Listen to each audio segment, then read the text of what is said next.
పూర్ణమైనది నీ కృపా, శాశ్వతమైనది నీ కృపా. మరువలేను నీదు నామమును, మరపురానిది నీ కృపా. సంపూర్ణమైనది నీ కృపా,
దేవునికి మహిమ కలుగును గాక.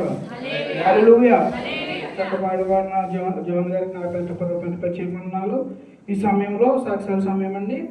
ఎవరైనా సాక్ష్యాలు చెప్పాల్సిన గొప్పగా సాక్ష్యాలు చెప్పాల్సిన కోరుచున్నాం. త్వరగా రావాలండి. ఎవరు లేనట్లయితే ఎదురుగా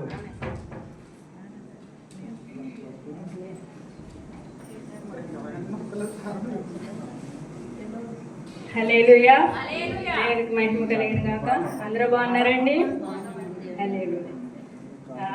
గడిచిన వారం నుండి ఈ వారం వరకు దేవాతి దేవుడు మరి కాచి కాపాడి ఈ రీతిగా మనందరిని నడిపించి దేవుని సన్నిధికి నడిపించినందుకే దేవాతి దేవునికి వందనాలు చెల్లించుకుంటున్నాను.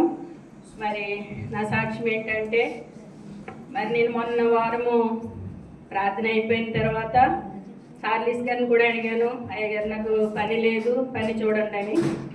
నేను అనుకోలేదు దేవుని అద్భుత కార్యం నా ముందుంది. నేను దేవుని సన్నిధికి వచ్చినప్పటికీ దేవుడు నాకు పనిని స్థిరపరుస్తాడని నేను అసలు ఊహించలేదు. దేవి మహాకృపను బట్టి నేను మరి 16 సంవత్సరాలు స్కూల్లో పనిచేస్తాను. మరి మన సంవత్సరము నర్సరీ క్లాసులు తీసేశారు కదండి. నేను నర్సరీలో కాదు కేజీలో పనిచేసేదాన్ని. అదేమీ ప్రాబ్లం లేదు. అయినప్పటికీ నర్సరీ నానీలందరినీ సేవ్ చేసి సూపర్వైజరు మరి మమ్మల్ని అనుకోకుండా 6 మందిని బయటికి తీసేశారు. పనిని ఎదుక్కోండి ఎక్కడ అన్నాను, ఎక్కడ పని లేదు. మరి సడన్గా ఇలా వచ్చింది కదా అనేసి అన్నారు. ఇంకా మరి మనం ఏం చేయలేము కాబట్టి 3 నెలలు జీతాలు ఇచ్చారు. ఇంటి దగ్గరే ఉన్నాము. మళ్ళీ వేరే స్కూల్లోకి వెళ్ళాము, కానీ అక్కడ కూడా అక్కమ్మ కొట్టనన్నారు. ఎందుకంటే అండి మాకు అప్పుడు పాస్పోర్ట్లు ఏజ్ ఎక్కువ వేసేసారు. 10-12 సంవత్సరాలు పాస్పోర్ట్లు ఏజ్ ఎక్కువ ఉంది. దానికి కూడా ప్రాబ్లమే కదా, ఎక్కడికి పని వెళ్ళినా అక్కమ్మ మార్చుకోవాలంటేని. అయినా దేవుణ్ణి అడిగాము, నేనేమి పొరపాటు చేయలేదు ప్రభువా, మరి ఎందుకు ఇలా సడన్గా ఇంటికి వెళ్ళి వచ్చాము. అదే 2 నెలలు వచ్చిన నెలకి సడన్గా ఇలాగా పని లేకుండా అయిపోయింది. చాలా చోట్ల తిరిగాము, కానీ ఎక్కడా పని దొరకలేదు. అయినా ఇంకా అలాగే ఖాళీగా ఉన్నాను. 2-3 నెలల నుంచే మొత్తం పని లేకుండా ఇంట్లో ఉన్నాను. దేవుణ్ణి అడిగితేనే ఉన్నాను, ప్రభువా నీ చిత్తము, నీ చిత్తమైతే ఏ ద్వారం నుండి నన్ను బయటకు పంపించావో అదే ద్వారంలోకి నడిపించు. అక్కమ్మ స్కూల్ అక్కమ్మ ఉందండి ఆగస్టు వరకు. 2 సార్లు ఆఫీస్కి వెళ్ళాను. అయినా కానీ వాళ్ళు ఇంకా ఎక్కడ వేకెన్సీ లేదమ్మా, చూస్తాము, ఎక్కడన్నా పని చేసుకో, అక్కమ్మ ఉంది కదా అనేసి అన్నారు. ఎక్కడికి వెళ్ళినా ఎక్కడ పని లేదు. చాలా చోట్ల తిరిగాము, ఎక్కడ పని లేదు సూనక్కమ్మైనా కానీ. అయితే ఇంకా అలాగే ఇంట్లో ఉన్నాను. ఏదైనా మేలు వెనకాల కీడు వెనకాల మేలు ఉందంటారు. ఏదైనా మన మేలు కొరకే. మధ్యలో నాకు కూడా చాలా అనారోగ్యానికి గురయ్యాను. మరి దేవుడు అన్నింటి నుండి తప్పించాడు. మొన్న బుధవారం రోజుని అనుకోలేదు. అంటే ఈ పరిస్థితులు స్కూళ్ళన్నీ బంద్లో ఉన్నాయి. అడిగితే ఏమంటారో భయము, వెళ్ళాలంటేని, ఆఫీస్కి వెళ్ళాలంటేని. సరే ప్రభు నీ చిత్తమేమైనదో 3 నెలలు ఉంది అక్కమ్మ, నేనేం చేయను అనేసి నా దేవుడిని అడిగి, నాకంటే మీరు ముందుండి అక్కడ ఆఫీసులో అందరితో మీరు మాట్లాడండి. పెద్ద ఆఫీస్ 15-16 మంది స్కూల్కి సంబంధించిన వాళ్ళు ఉంటారండి. పెద్ద స్కూల్ అది, మినిస్ట్రీ స్కూల్. అయితే నువ్వే మాట్లాడు ప్రభు, మళ్ళీ నన్ను తిడతారో ఏంటి, ఈ సమయంలో నువ్వు వచ్చి అలా పని అడుగుతున్నావు ఏంటి అని తిడతారేమని భయపడతాను. వెళ్ళానండి. వెళ్ళిన తర్వాత మరి నాకు పని లేదు, ప్రామిస్గా నాకు పని లేదు, నేను ఇంటికాడే ఉంటున్నాను. మరి నేను ఎలా ఉండాలి ఏంటి, మరి అనుకోకుండా నన్ను తీసేస్తారు. మేము అసలు కేజీలో పనిచేసే వాళ్ళు నర్సరీకి ప్రాబ్లం వస్తే మమ్మల్ని ఎందుకు బయట ఎత్తేస్తారు సార్, మాకు ఎక్కడ పని లేదు. ఎక్కడన్నా పనికి వెళ్తే పాస్పోర్ట్లో నాది ఏజ్ ఎక్కువ ఉంది. నేను చిన్న శాలరీ కానించి ఇప్పటి వరకు నేను 16 సంవత్సరాలు పనిచేశాను అనేసి నేను బాధపడ్డాను బాగాను. వాళ్ళ ముందైతే ఎక్కడ వేకెన్సీ లేదు, అమ్మాయి మీ ప్రాబ్లమ్స్ వల్ల స్కూలే నడవట్లేదు అనేసి అన్నారు. దేవుడు మరి స్కూల్కి ముదిరైన వాళ్ళందరితో మాట్లాడి, నేను అక్కడ ఉండగానే మళ్ళీ వాళ్ళందరూ బాధపడకు, నువ్వు ఇక్కడే ఈ ఆఫీస్లోనే ఆల్రెడీ 2 నానీలు ఉన్నారు అక్కడ, ఈ ఆఫీస్లోనే 3 నెలలు నువ్వు పని చెయ్యి, తర్వాత దేవుని చిత్తము నీకు ఎలా ఉంటే అప్పుడు తర్వాత చూద్దాము, నువ్వు 3 నెలలు ఇక్కడికి వచ్చి ఆదివారం నుంచి నువ్వు డ్యూటీ చేయని చెప్పారండి. దేవునికి మహిమ కలుగును గాక.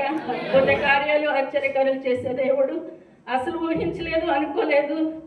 దేవుడు గడిచిన వారం నుండి ఈ వారం దేవుడి సన్నిధికి వచ్చినప్పటికీ ఆయన అద్భుత కార్యం చేశారండి. మరి స్కూల్ యూనిఫామ్ అన్ని యూనిఫామ్ ఇచ్చారు, ఆఫీస్ యూనిఫాము. ఆదివారం నుంచి డ్యూటీ అండి. మరి 2 నానీలు ఉన్నారు మధ్యని, మరి ముదిర్ల మధ్యని పని చేయాలి కాబట్టి మరి మీ అన్నదిన ప్రార్థనలో జ్ఞాపకం చేసుకోండి. స్థిరపరిచే దేవుడే కాబట్టి నా పనిని నాకు స్థిరంగా ఉంచుతాడని నమ్ముచున్నాను. 3 నెలలే కాకుండా మీరు అనుదిన ప్రార్థన జ్ఞాపకం చేసుకోమని దేవుడు చేసిన అద్భుత కార్యానికి ఆయనకే మహిమ కలుగును గాక.